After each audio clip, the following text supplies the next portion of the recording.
This is your news source evening bulletin for today, Tuesday, the 22nd day of November in the year 2022. I'm Gordon Mosley reporting, and here's what we're tracking tonight. The International Court of Justice, the ICJ, today heard closing arguments from Guyana in response to Venezuela's application for the court to throw out the merits of Guyana's case on the basis of admissibility. Venezuela has argued that the court should not entertain Guyana's substantive application on several grounds, and one of those grounds is that Britain should be party to the matter instead of Guyana. Venezuela has also advanced the argument in its closing that the 1899 arbitral award is invalid because fraud was committed by the UK during the arbitration. In responding to the claims by Venezuela's Guyana's counsel before the court, Professor Felipe Sanz was quick to point out that inconsistencies exist in Venezuela's arguments.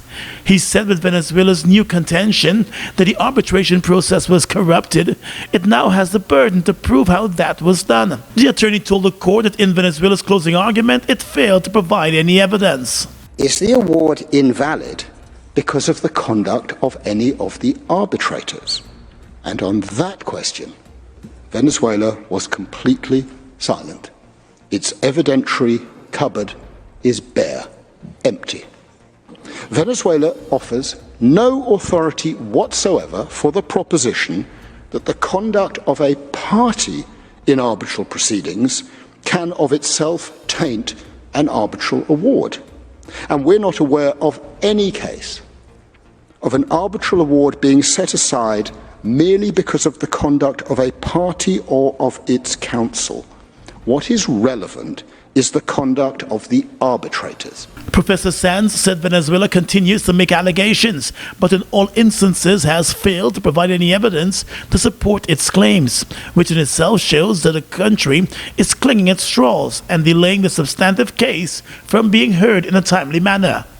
The attorney said Venezuela's persistent claims about the conduct of counsel in the arbitration is nothing but noise and should be ignored by the International Court. Venezuela, which has rejected the jurisdiction of the court, has also argued if the court finds that the arbitral award is null and void, then the Bolivian Republic can claim reparations from Britain. With great respect, this truly is an extraordinary argument.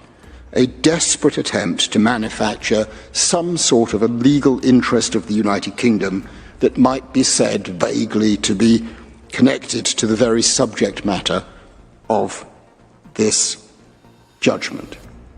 In rendering a judgment on the validity of the arbitral award, the court would not remotely have to consider the United Kingdom's post-award conduct or to rule on Venezuela's supposed entitlement to reparations for the United Kingdom's post-arbitral award administration of territory awarded to it by the arbitrators. Professor Sanz further argued before the ICJ that Venezuela is selectively addressing issues of what the court can and cannot address. He said while it argued on the question of the arbitral award at length, it shied away from the question on whether the court can make a determination over the land boundary. Venezuela obviously has nothing to say about the second issue, except its infectious approach. And with its silence, it concedes that the court can exercise jurisdiction over this issue. Nor would there be any impediment to the court fixing the international boundary exactly where the arbitrators did, in light of Venezuela's formal agreement to it in 1905, and its scrupulous conformity to that boundary for more than 60 years, as its own official maps demonstrate.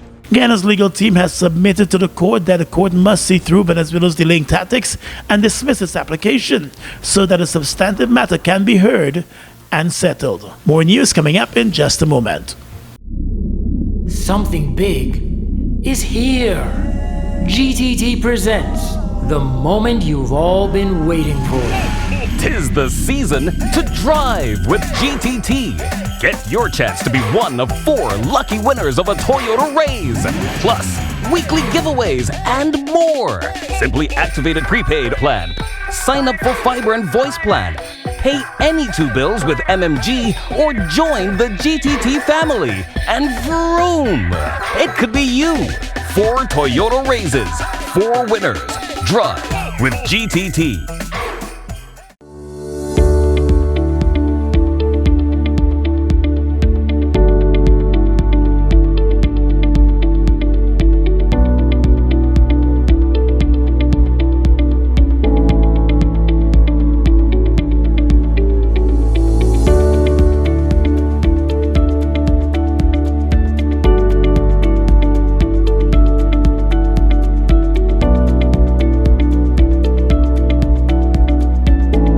Siri.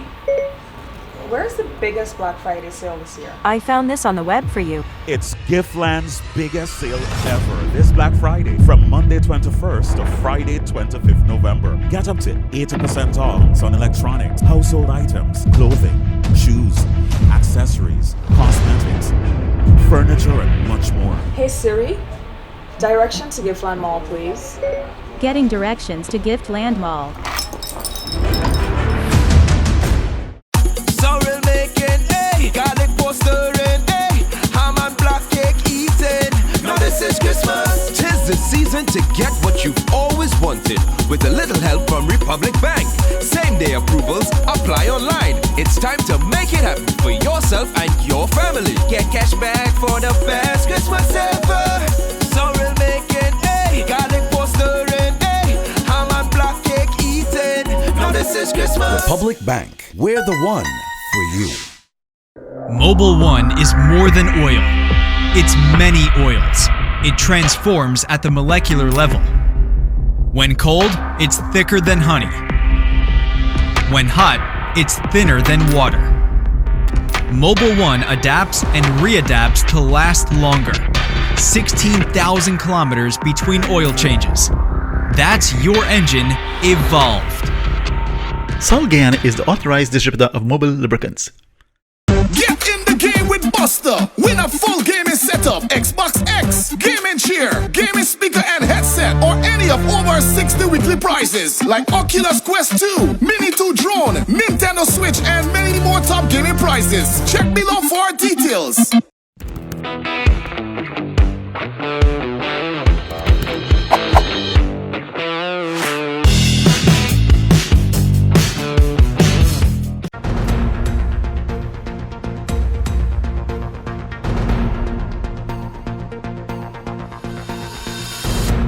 Welcome back. The chairman of the APNU, opposition leader Aubrey Norton, today said that although the APNU believes in coalition politics, it has no intention of begging the Alliance for Change to remain within the coalition. We continue to believe in coalition. We will work with coalition partners. We continue to work with the WPA. We will continue to do coalition work. We, however, will live with what the reality is. If the AFC decides it will go its way, so be it. We do not intend to beg anyone to stay in the coalition. Last Friday, leader of the AFC, Camarade Ramjatan, confirmed that his party will be exiting the coalition when the Cummingsburg Accord expires at the end of this year. But Mr. Norton said today the APNU has not been formally informed by its coalition partner, the AFC.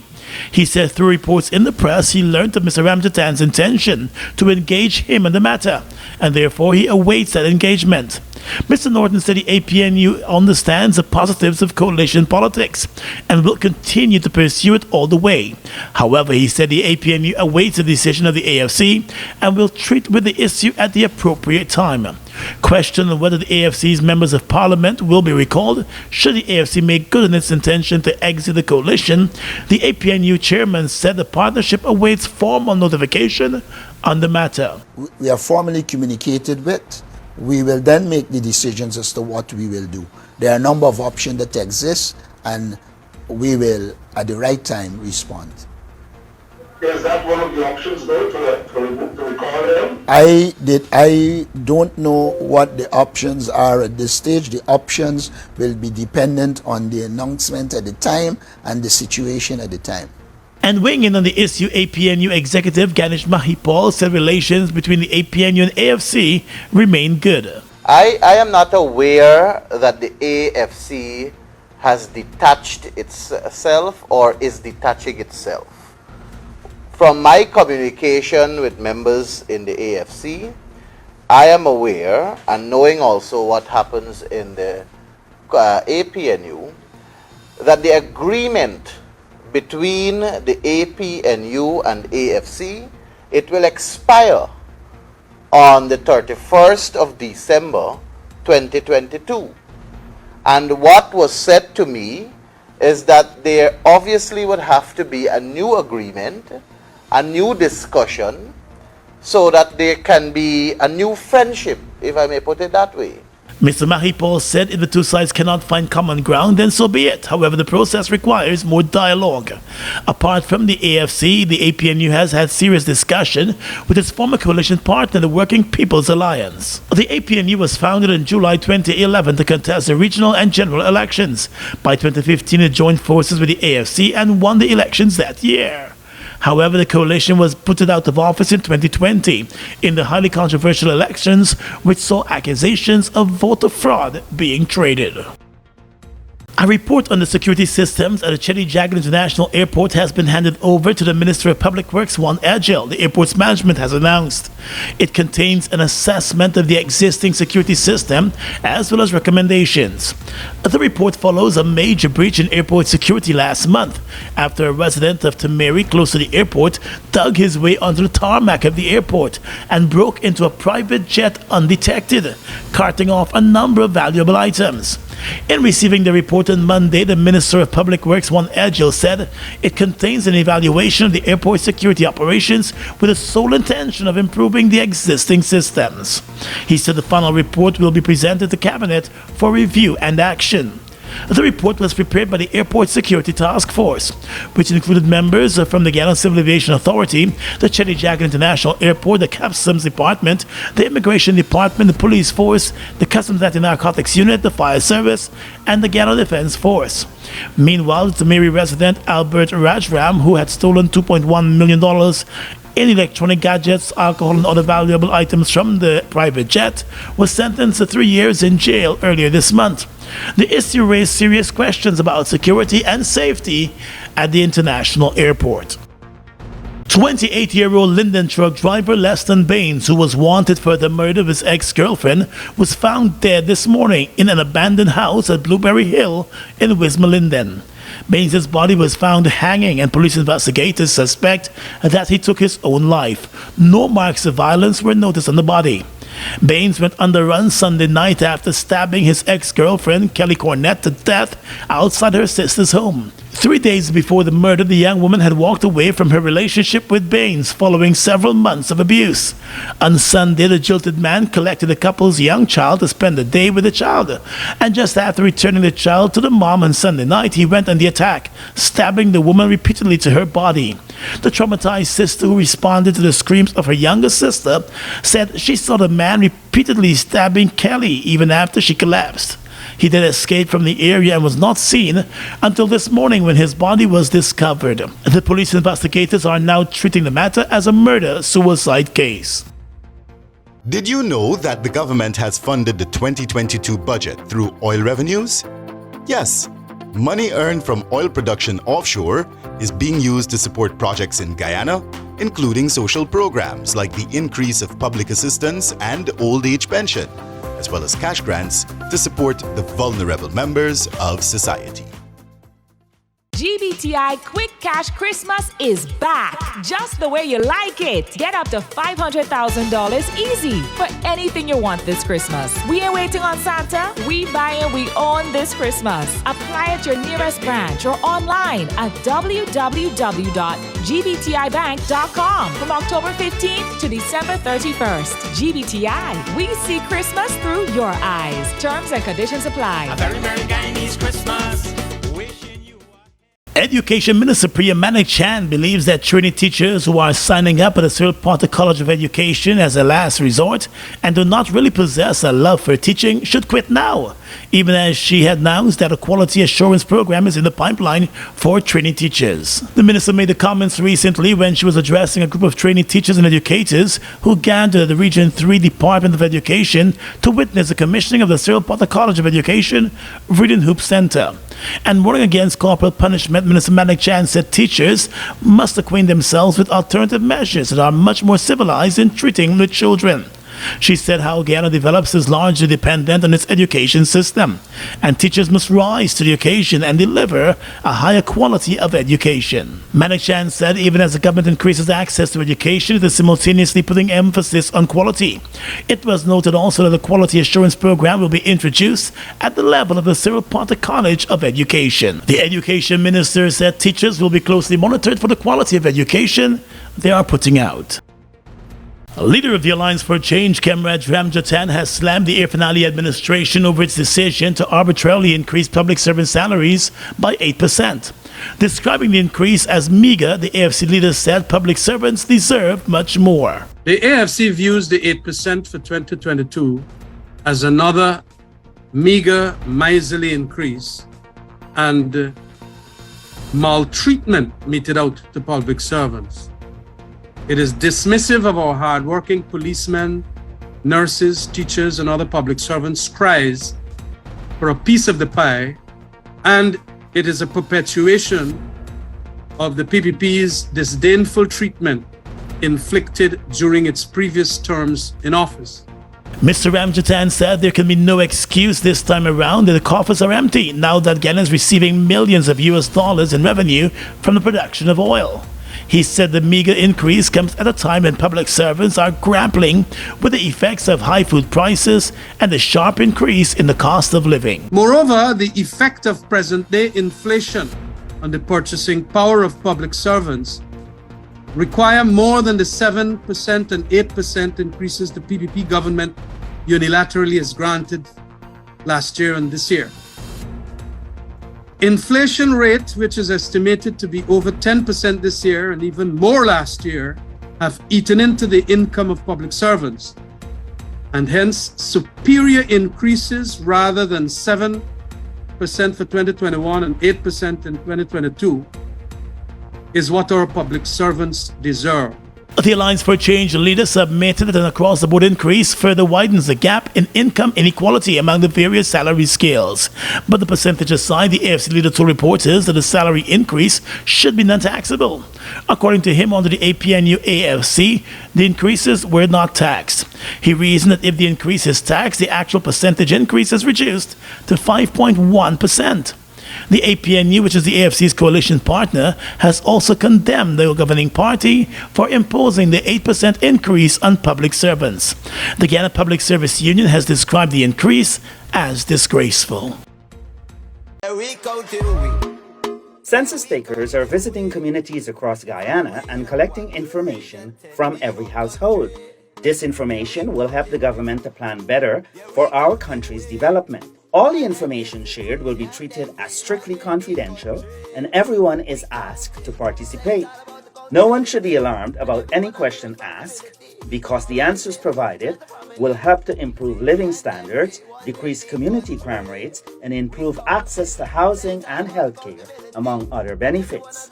The census gives us the tool to identify some of these important gaps that exist across communities, within communities, and across regions, so that we can have targeted intervention.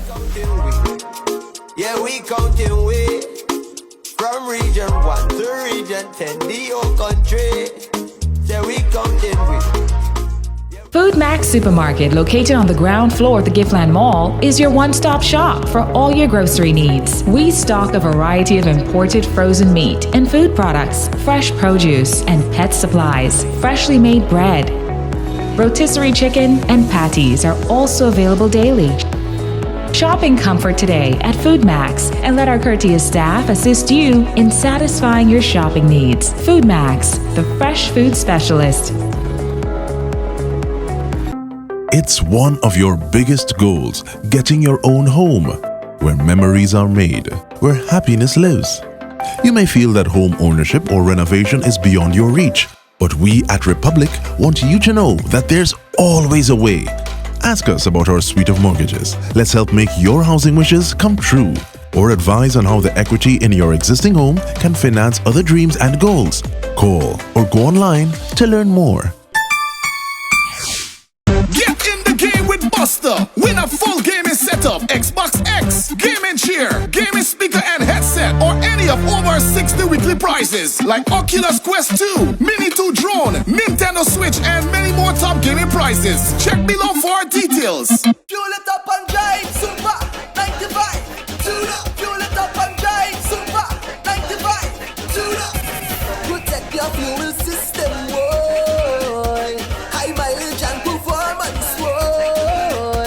Guyoil Super 95 gasoline gives you more reasons to drive and is available at 56 service stations nationwide. For affordable price, high performance, and high mileage, choose Guyana's Super 95 gasoline. Fuel it up and drive.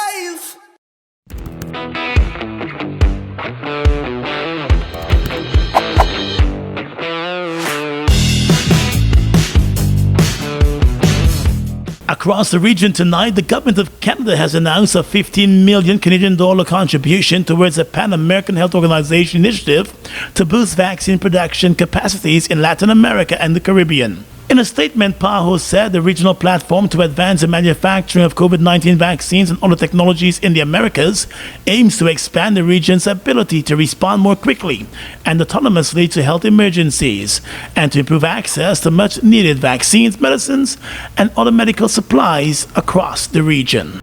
Peace talks between the Colombian government and the left-wing ELN rebel group have resumed after more than 3 years. The talks in the Venezuelan capital of Caracas follow the election of a left-wing president in Colombia, Gustavo Petro, himself an ex-guerrilla. He came to power in August, promising to end nearly 60 years of conflict. The National Liberation Army, the ELN, is the last rebel group still active, and no ceasefire has been reached as yet. The previous Colombian government called off talks in 2019 after the Marxist group bombed the police academy in the capital of Bogota, killing 22 cadets. In 2016, a peace deal was reached with the larger Revolutionary Armed Forces of Colombia, FARC, though some FARC dissidents refused to sign it. And finally tonight, international news. Many of those killed and injured in a major earthquake on the Indonesian island of Java were children, rescuers have said. The death toll has soared to 268. A 14-year-old boy said he was at school when the quake hit and that he was trapped after the room collapsed and his legs were buried on the rubble. He said he was pulled to safety by a friend. More than 1,000 people have been wounded. In its latest announcement on Tuesday, the National Disaster Mitigation Agency said that 151 more people are still missing. The report also said that 22,000 houses had been damaged and more than 58,000 people had taken shelter in several locations in the region. And that's your News Source Evening Bulletin for tonight. I'm Gordon Mosley reporting and encouraging you to stay safe.